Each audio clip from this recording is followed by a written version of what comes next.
हमारे साथ हैं कौमी सलामती के लिए वज़ीर-ए-आज़म के मुआविन ख़ुसूसी डॉक्टर मोईद यूसुफ साहब। 5 अगस्त 2019 के बाद इतना अरसा हो गया है, वो मुहासरे में हैं, वो कुर्बानियाँ दे रहे हैं, इधर बॉर्डर वायलेशन भी रोज़ाना इंडिया कर रहा है।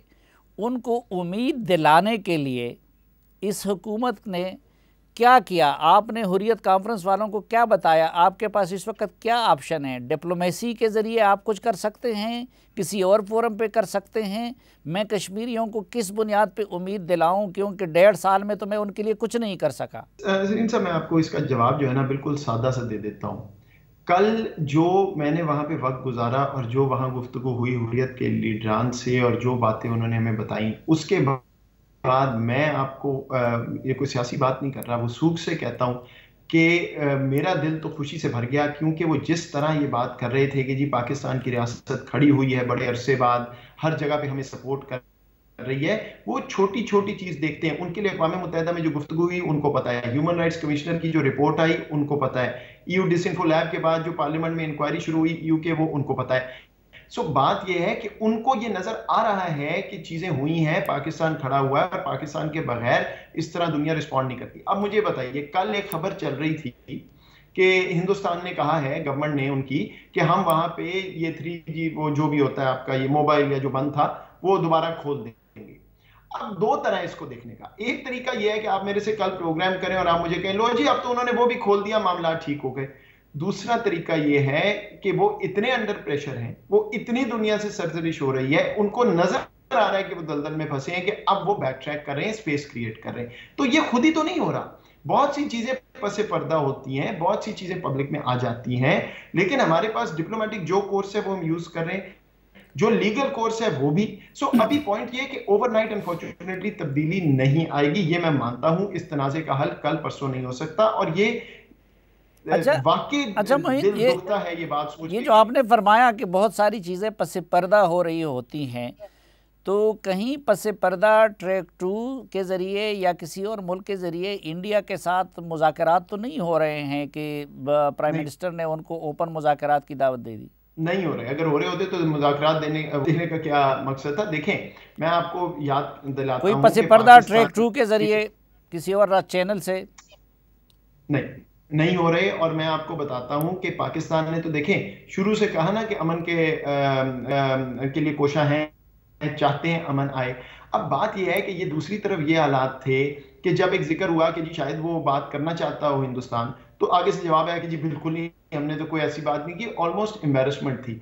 तो अगर कोई बातचीत का रास्ता निकलता है तो बिल्कुल ठीक है, वेरी गुड, लेकिन वो कश्मीर के सौदे की बातचीत नहीं है। वो बातचीत है कि पहले आप कश्मीर में इनेबलिंग एनवायरनमेंट बनाएं, जो गलतियां आपने की है उसको खत्म करें, माने ये बात और आ जाए, बात करें। हम तो आगे चलना चाहते हैं। कल तो वजीर आजम ने पब्लिकली भी ऑफर दोबारा दे दी है कि भाई बैठ जाओ, बात कर लो, लेकिन बात तो उस चीज पे होनी है जो तनाजा है। अगर ये छुपाओगे कि तनाजा नहीं है, या अगर जो वहां हालात बनाए हुए हैं वो ठीक नहीं करोगे, तो फिर बात करनी क्या है? लेकिन यही वजीर आजम माजी में हिंदुस्तान के साथ राबतों पे मुतरज़ होते थे, मुज़ाकरात पे मुतरज़ होते थे, बाकी प्राइम मिनिस्टर्स पे इल्ज़ाम लगाते थे कि जी मोदी के साथ यारी कर रहे हैं, ये सब कुछ ऐसे आलम में कि जबकि 1.5 साल हो गया हिंदुस्तान ने मकबूजा कश्मीर को बड़ी जेल में बदल दिया है, वहाँ की लोगों को अक़लियत में बदला जा रहा है, उनका तकब्बुर उरूज पे है,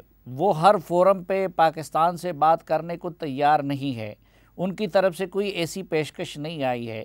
तो प्राइम मिनिस्टर का आज़ाद कश्मीर जाके हिंदुस्तान को इन सब कुछ के बावजूद मुज़ाकरात की ऑफ़र करना, ये क्या ज़रा कौमी वक़ार के मनाफी और कश्मीरियों के ज़ख्मों पे नमकपाशी के मुतरादिफ नहीं है?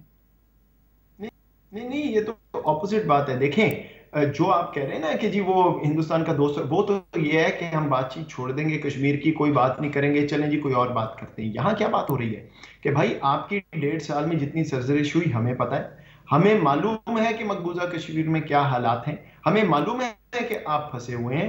हम फिर आपको मौका दे रहे हैं कि आप सही चीज कर लें, जो गलती हुई है उसकी नफी कर लें, तो उसके बाद तो आगे मसला तो हल अक़वाम मुत्तहिदा की करारदादों के जरिए होना है। और कैसे होना है? बात करके होना है।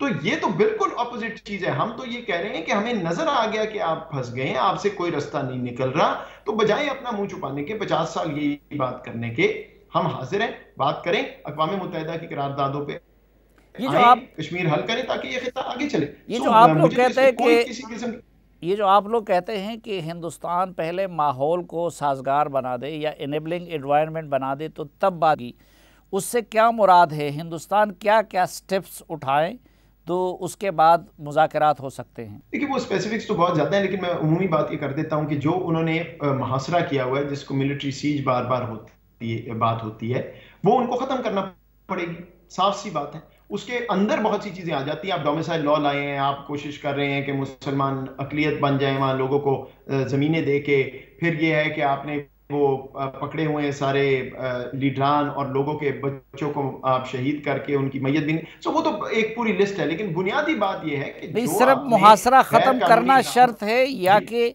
जो स्टेटस तब्दील किया है उस कानून को वापस लेना भी शर्त है? देखिए उसमें जो है ना थोड़ी सी एक पेचीदगी है जो समझना जरूरी है। आर्टिकल 370 और 35 से हिंदुस्तान के कॉन्स्टिट्यूशन का आर्टिकल है, तो हम तो एक सेशन को ही नहीं मानते। हमें तो ये मालूम है कि एक सेशन कभी हुई ही नहीं थी सही तरह, वही मन गढ़ंत है, झूठ है। तो वो 370 लगाएं, 372 लगाएं, वो तो हमारा इशू नहीं है। तो आर्टिकल का नाम क्या रखें, वो हमारा, we don't recognise that article. लेकिन बात बुनियादी वहीं आ जाती है कि आपने जो इलीगल इकदाम उठाए हैं, अगस्त 5 से पहले भी कोई लीगैलिटी नहीं थी, लेकिन वो जो आपने एक मुहासरा की शक्ल बना दी, ओपन जेल बना दिया, उसको खत्म करें। क्यों सलीम साहब, ये बात बार बार आप याद रखनी है हमें कि एक टेरिटरी का इशू तो है, उसमें कोई शक नहीं है, एक रियल एस्टेट का इशू है, लेकिन असल इशू कश्मीरियों की जिंदगी का है। ये फर्क है हिंदुस्तान और पाकिस्तान में। एक बात कर रहे हैं बार बार कि हम उमंगों की बात कर रहे हैं कश्मीरियों की, दूसरी तरफ वो जानवरों की तरह ट्रीट कर रहे हैं।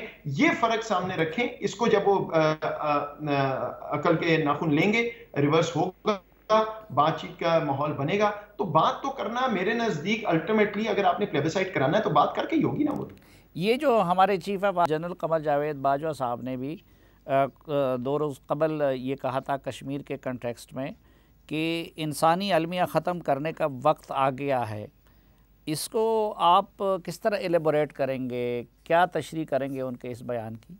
दो बातें हैं इसमें जी। एक तो वही बात है जो वजीर आज़म साहब ने की है, बिल्कुल कोई उसमें फर्क नहीं है कि पाकिस्तान आगे चलना चाहता है। हिंदुस्तान तो कहता है ना हमने आगे जाना ही नहीं, तो पाकिस्तान बार बार कह रहा है कि भाई हम अमन चाहते हैं। दूसरी इसकी तशरीह ये है, मैं पहले भी आपके शायद प्रोग्राम पे जिक्र कर चुका हूं कि पाकिस्तान अब फोकस्ड है इकोनॉमिक सिक्योरिटी पैराडाइम पे, इक्तिसादी तरक्की।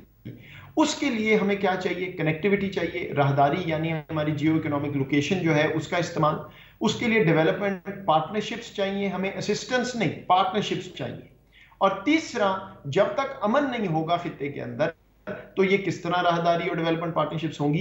तो वो उस बड़ी कॉन्टेक्स्ट में भी ये चीज जो है वो बिल्कुल फिट बैठती है कि पाकिस्तान चाहता है कि खित्ते में अमन हो, लेकिन वो अमन कमजोरी की बिना पर नहीं होगा, वो अमन किसी सौदे की बिना पर नहीं होगा, वो अमन प्रिंसिपल की बेस पे होगा। और अगर वो बिल्कुल नहीं चाहती दूसरी साइड, तो पाकिस्तान को अपना दिफा करना आता है, अल्हम्दुलिल्लाह पहले भी किया है और दोबारा भी करते रहेंगे। लेकिन मुझे लगता है कि जितने वहां अब जो हालात बने हैं, इंशाल्लाह कोई ना कोई स्पेस बनेगी और हम वो हदफ जो हक खुद इरादियत का है कश्मीरियों के लिए, वो तय करने में कामयाब होंगे इंशाल्लाह। बहुत शुक्रिया जनाब डॉक्टर मोईद यूसुफ साहब, हमें वक्त देने और हमसे बात करने के लिए।